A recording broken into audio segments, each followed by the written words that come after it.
After years of waiting, gamers finally got what they've been looking for, a remake of Final Fantasy VII. The hype level couldn't be measured, but during the announcement, gamers were kind of worried, seeing as plenty of games came out and really didn't hit the mark. Square Enix wasn't doing so hot in the eyes of Final Fantasy fans, and well, Square Enix fans in general, so we were kinda side-eyeing Final Fantasy VII Remake, but keeping hope alive. Especially after hearing that the game would only be the Midgar section, a lot of people were worried that this would be a cash grab by Square Enix. On top of that, they changed the game from turn-based to action, which was kind of controversial at the time. Remaking a game this beloved was never going to be easy, but I'm glad to say that Square Enix actually pulled it off.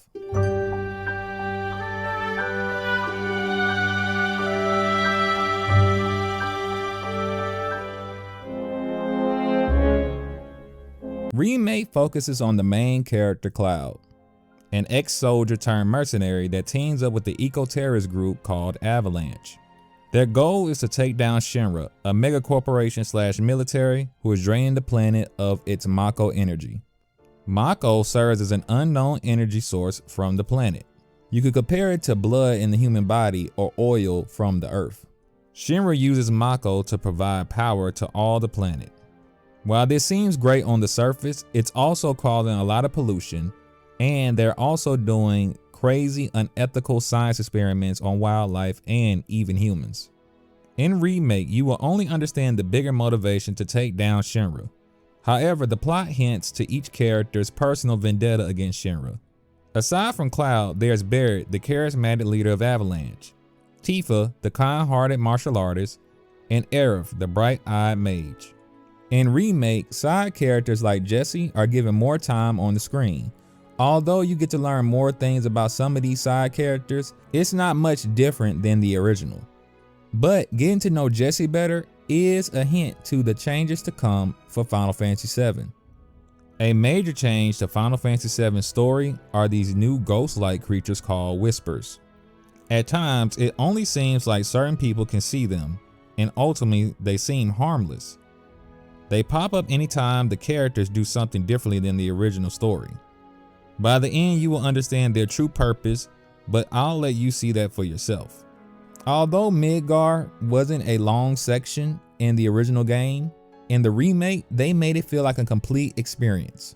Even though everything that was introduced in Final Fantasy VII Remake isn't answered here, it does do a good job of setting itself up for a sequel. There really is no fault in the storytelling, except for one thing. Depending upon who you are, this game's story relies too much on the original game. Now let me explain to you what I mean, because that may sound a little confusing. If you did not play the original Final Fantasy VII or even Final Fantasy VII Crisis Core, you can enjoy this story. However, you will probably feel a little left out from inside jokes or understanding what was exactly changed. You will understand the story, but when it comes to certain elements of it, you kinda need to play the original to understand the significance of it. I highly recommend you play Crisis Core before playing Final Fantasy VII Remake. I've done a review of it if you want to check it out.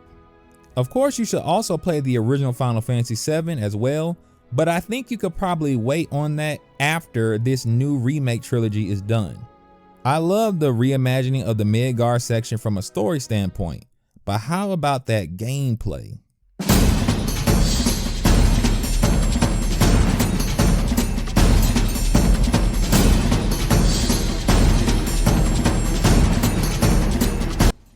Remake is an action RPG with linear world design. The world design and mission structure is pretty straightforward. Basically, you have story-driven sections that take you along a mostly straight line. These story sections will have plenty of enemies to fight, along with the occasional secret off the beaten path. They're also filled with a lot of different puzzles that you can interact with as well. There are even some locked doors in these story-driven sections that you will eventually come back to later. Now, there are other parts of the game that I call downtimes. These parts of the story is when the game takes a break and leaves you in some type of town or village. In them, you can do more exploring and do side quests and learn about different side characters in the world. Side quests in Remake are kept to a minimum. None are important to the plot, but doing them will reward you with money and items for your journey. You can also find mini games in these areas, and I have to say a lot of them are pretty fun. I was hooked to the box breaking mini game where you have to get a high score by breaking different boxes, and this can be pretty addictive. Combat is where Remake truly shines. The basics of combat are easy to understand. Characters can attack, dodge, block, and use items. But then there's materia. These orbs apply magic, special abilities, stat increases, and summons. You can slot materia into your gear to shape how your party plays. Maybe you want one character to focus on healing, while the others focus on high damage. Materia plays a key role in your party strategy. But you won't be able to spam any of these crazy spells due to the ATB gauge. ATB stands for Active Time Battle. This was taken from the original game, and here it applies to spells, items, abilities, and summons. The more damage you do or even damage you take will build up your ATB gauge. I highly recommend that you equip materia that helps you increase your ATB gauge faster, as everything tied to ATB is essentially the best way you can do a significant amount of damage and even get yourself out of dodge if need be. Another ability that you will get later in the game are called limit breaks. These don't require any ATB, but you do need to take massive damage or deliver enough damage before it actually builds up. I highly recommend you save these. Do not just use them unless the battle will end. The reason I say that is because these do so much damage that you want to pull these out on enemies that take a lot of damage and have a lot of health. But if a battle's about to end, these limit breaks do not carry over to the next fight. So if you want to see something flashy, go ahead and let one out if you already build up the gauge. Another element of combat is actually each character's unique abilities. Barret, for example, can either be a ranged character or he could be a close quarters character. He's also good at being a tank. Aerith focused more on support and dealing magic damage from a distance. Using her up close is not wise. Now Cloud and Tifa are both close quarters fighters, but serve a different purpose. Cloud is a lot slower, but deals more damage on average. He has a unique ability to change fighting stances. This allows him to do more damage and take more damage at the cost of speed. He also can do a very powerful counter. Tifa is all about hitting enemies very fast, but not so hard, making her perfect for applying pressure and building up stagger. Now stagger is a new mechanic that makes enemies immobile for a period of time.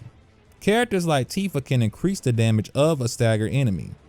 If combat doesn't feel like it's going smoothly for you, it's because you aren't staggering. Scanning enemies is a great way to learn weaknesses, but learning what staggers them is more important. I spent my early times with the game focusing on what elements the enemy was weak to. Sure, hitting an enemy with an element that they're weak to will do a lot of damage, but not necessarily build up their stagger. So like I said, scan the enemies and pay attention to what makes them stagger alongside what their elemental weaknesses are. If you do both while also paying attention to your party's health and their strategy, you will be able to win every single fight. There's only one con I would say with Remake's combat system, and that's air combat with melee characters. At times, characters would stop mid-combo in the air just to drop and fall to the ground. I've also seen characters do full combos in the air, and I'm not sure what makes them fall or not. It's like at times I'll be mashing the button and they'll just stop fighting for some reason. This never took away from any of my enjoyment, but it is a noticeable blemish on a great combat system. Of course, as being an RPG, you will be earning XP and leveling up. The way Remake is designed, you won't need to grind. You will always be in range of your current enemy, meaning that the game is more focused on smart play than being overpowered. Keeping up to date on your gear, your materia level, and the weapons you're currently using is the best way to stay ahead. You can level up each weapon individually and decide what you want to focus on when it comes to their different skills. Of course, maxing out a weapon is an option, but you won't be able to do that until your second playthrough. So I would advise you to invest in what's most important to you at the time. I care so much about having as many materia equipped as possible that I always went for the extra materia slots on all my weapons. Although that worked out for me, I have to say I was handicapping myself, as when I was able to upgrade other portions of my weapons, I noticed I was doing way more damage and able to take more damage easier. So make sure you invest wisely. Now INTERGRADE focuses on Yuffie, the charismatic ninja from Wutai. This DLC introduces a new way to play. Instead of switching characters, Yuffie can synergize with Sanan. Synergizing makes them both focus on the same enemy and attack together. Yuffie herself plays so much differently than the other characters, as she's more of a jack of all trades, master of none type build. She has speed but not a lot of strength or health. She has magic abilities that do not require materia and a range and melee option all at once.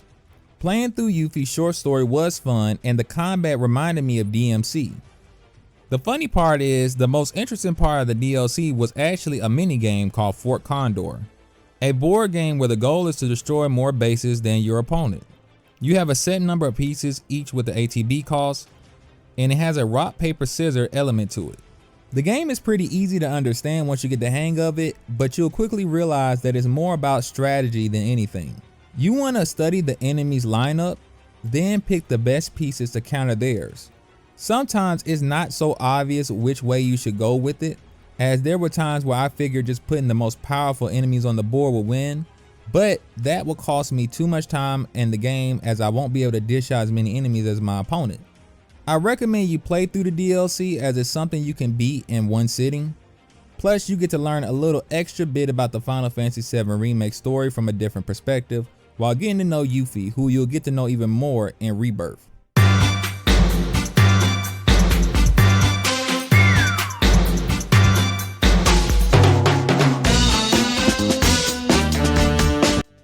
Final Fantasy VII Remake looks great on the PS5. I spent most of my time playing the game in performance mode and not one time did I ever think the game looked bad. In graphics mode, the game might look slightly sharper, but not enough to sacrifice that 60 frames per second. The game may be linear, but it's filled with artistic detail and creativity. The original Final Fantasy VII did the same thing, but with modern day technology, those original designs come to life. There are redesigns to some characters and enemies, but everything is recognizable from the original. One of my favorite parts is that they kept Barrett's huge self in that tiny little truck. As for the music, it's all here. There are even some songs that originally wouldn't even be in the Midgar section being played. A lot of them are actually remixed songs, so they're the original song but slightly different, maybe in a different style or tune. The music was great in the original, and in the remake, you can't find any better music out there. The cool thing in Remake is that you're able to go around the world and actually collect the music, and you can play any song from the original game soundtrack on the jukeboxes. For me, it was almost like a game in itself to realize which songs I was listening to based upon the changes they made.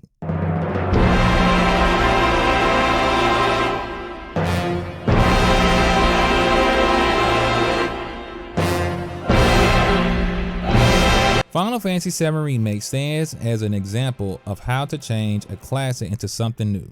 I don't think people originally was expecting a narrative change when they wanted a Final Fantasy VII Remake. If you think about it, why would gamers expect a change? The original story was great as is. However, Final Fantasy VII Remake did something that a lot of remakes don't do well. In Final Fantasy VII Remake, they don't say that the original was bad and it needs to be changed. Instead, they offer a different alternative perspective to events to come. By handling it this way, not only do they get to create a new story, but they don't offend the people who love the original story. It doesn't even contradict the original story. It just shifts it into a different direction. Although this was only the Midgar section of this new interpretation of Final Fantasy VII, this slither of a bigger piece of a story has had just as much impact as the original Final Fantasy VII, for me at least. Of course, it doesn't compare to the original, as the original was a complete adventure, but this alone, just the implications of what this could mean for the series, has me hyped. I haven't got around to playing Rebirth yet, but I can't wait to do so. I don't think it has to be said, but I'll say it just in case you don't understand. Final Fantasy VII Remake is not only worth playing now, but it's something that I would consider to be one of the greatest games I played.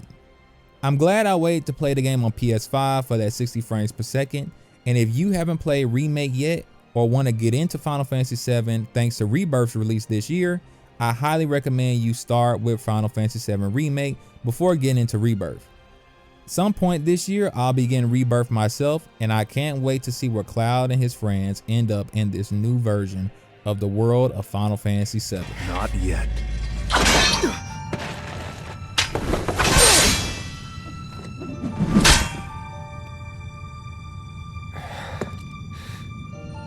7 seconds till the end.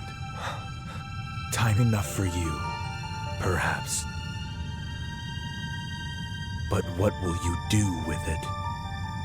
Let's see.